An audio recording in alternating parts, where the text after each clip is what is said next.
गावचे सुपुत्र माननीय दत्तात्रय कासारीकर उर्फ डीएम सर यांची शंकरराव देसाई हायस्कूल म्हसवे येथून मुख्याध्यापक पदावरून सेवानिवृत्ती झाल्याबद्दल त्यांच्या पुढील वाटचालीसाठी मनपूर्वक शुभेच्छा। केवळ एक मुख्याध्यापक म्हणून नाही तर एक मार्गदर्शक आणि उत्तम पालक म्हणून आपण आम्हा सर्वांना नेहमीच योग्य दिशा दिली आहे। तुमचे विचार आणि कार्य आम्हा सर्वांसाठी सदैव प्रेरणादायी राहतील। सेवानिवृत्तीनंतरचा नवीन प्रवास आपल्यासाठी आनंददायी आणि सुखकर जाओ। शाळेच्या विकासात आणि आमच्या जडणघडणीत आपले मोलाचे योगदान आहे। आपण निवृत्त होत असलात तरी तुमच्या विचारांचा वारसा आम्ही पुढे नक्कीच नेऊ। तुम्हाला सेवानिवृत्तीच्या खूप खूप शुभेच्छा।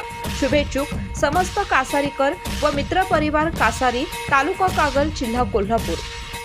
नमस्कार, मी दत्तात्रय गणपती कासारीकर, डीएम सर या नावानेच माझी ओळख आहे।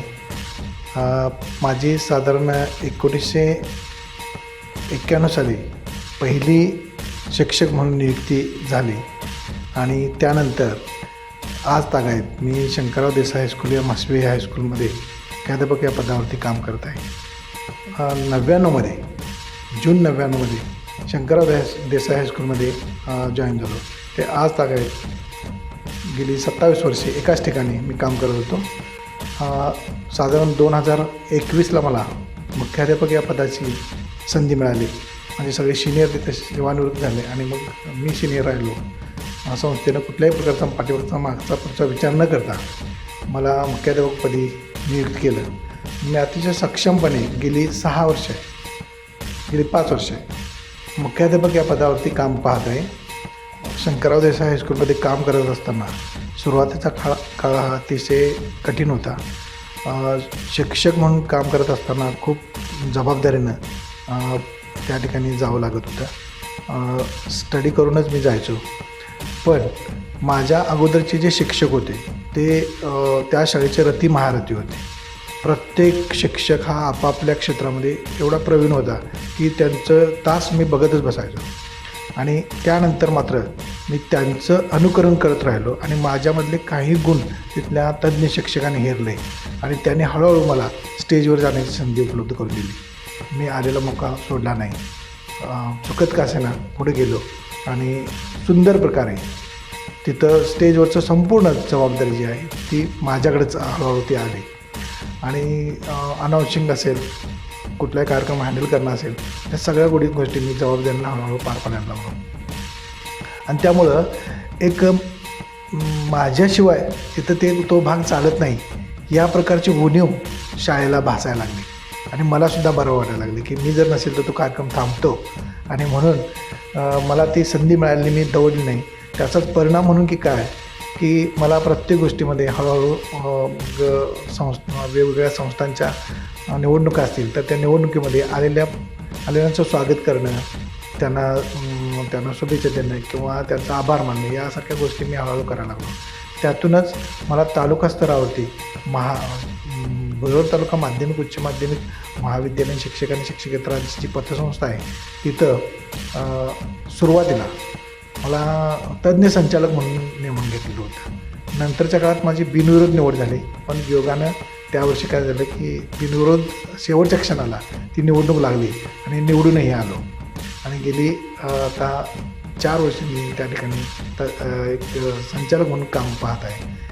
अशा प्रकारे मला शंकरराव देसाई हायस्कूलच्या माध्यमातून एक काम करण्याची संधी तर मिळालीच, पण त्याबरोबर एक सामाजिक स्तरावरती न्याय देण्याचं काम माझ्या संस्थेने केलं आहे आणि त्यामुळे मी संस्थेचं एवढं मोठं आभार मानतो की त्यामुळंच मी एक कासारीकर या नावानं संपूर्ण बुद्रुक तालुक्यात नव्हे तर कोल्हापूर जिल्ह्यामध्ये मी जेव्हापासून लागलो तेव्हापासून 10वीचा 100% निकाल लागलेला आहे आणि प्रत्येक वर्षी NMS आणि शिष्यवृत्ती परीक्षेमध्ये मुलं आणण्याचा प्रयत्न केलेला आहे आणि त्यामुळंच म्हसवे हे गाव गारगोटीपासून फक्त किलोमीटर अंतरावरती आहे, 5 मिनिटाचा प्रवास आहे।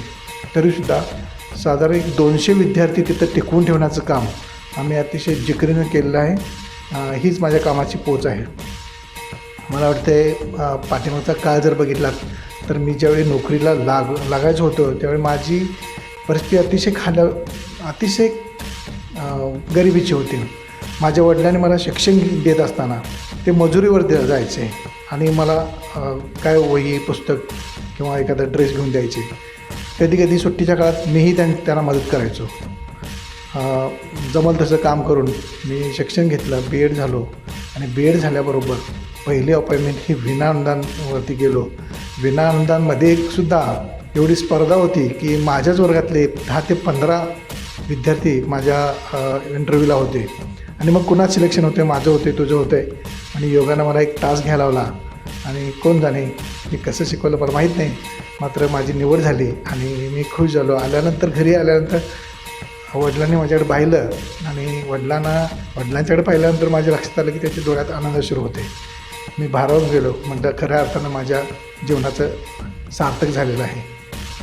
आता मी दोघे माझी पत्नी 95ला मी जॉईन झालो.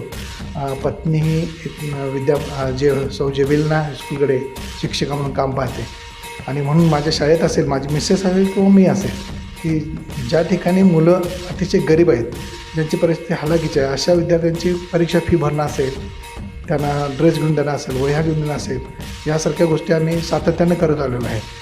गेली 32 वर्षाचा माझ्या सेवेचा हा कालखंड जो आहे तो सेवा करत असताना मी निस्वार्थीपणे सेवा केलेली आहे. त्याचंच फळ म्हणूया की आज मी सेवानिवृत्त अभिमानानं होतो आहे. खूप साऱ्या माझ्या मित्रांनी, आप्तेष्ट मंडळींनी, मित्रपरिवारांनी माझं या निमित्तानं शुभेच्छा दिल्या, मला माझ्या भावी आयुष्यासाठी शुभेच्छा दिल्या, माझं कौतुक केलं आणि सत्कारही केला.